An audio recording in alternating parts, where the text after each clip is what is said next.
Actually எனக்கு இப்படி நடக்கும்னு நான் உண்மையிலே நான் எதிரே பார்க்கல. இந்த மாரி நான் வந்து சென்னை காட் டேலண்ட்ன்ற ஒரு ஷோல வந்து ஒரு 1 மந்த்துக்கு முன்னாடியே எப்படியோ நான் என் ஃப்ரெண்டு மூலியமா அப்ளை பண்ணி வச்சேன். மியூசிக் காம்படிஷன் தான் அது. சிங்கிங், டான்சிங் அந்த மாரி இருக்கு. அதில 3 கேட்டகரி இருந்துச்சு. இன்க்ளூசிவ் அந்த மாரி ஒரு ஓப்பன் கேட்டகரி மொத்தம் 3 கேட்டகரி இருந்துச்சு. இன்க்ளூசிவ் வந்து டிசபிலிட்டி பீப்பிள்ஸ்க்காக, இந்த பார்வை இல்லாதவங்க அந்த மாரி இருக்கிறவங்களுக்கு. ஸோ அதில வந்து நான் இன்க்ளூசிவ் ரவுண்ட்ல ஏன்னா எனக்கு பார்வை இல்லாதனால நான் இன்க்ளூசிவ் ரவுண்ட்ல பார்ட்டிசிபேட் பண்ணேன். நான் வந்து சுத்தமா எக்ஸ்பெக்ட் பண்ணாதது இதுதான்.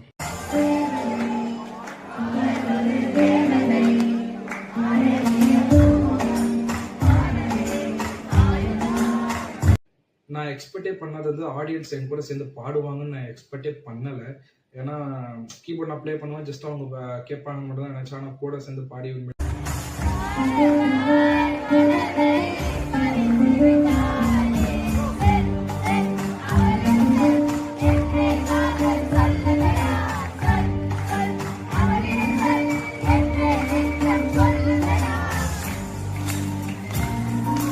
நான் வந்து ஏன்னா அவங்க முன்னாடி பாடினவங்களா பயங்கரமா பாட்டுனால நான் வீட்டுக்கு கிளம்பிடலாம் அப்படின்னு தான் நான் முடிவு பண்ணிட்டேன்.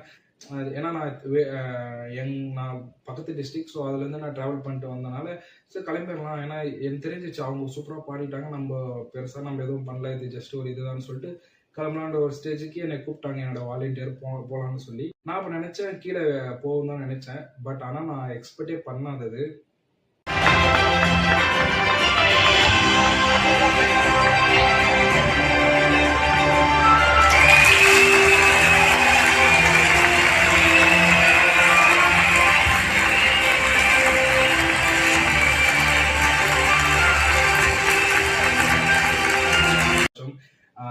வின்னர் ஆகலை, பட் இருந்தாலும் ரன்னர் அப் தான்.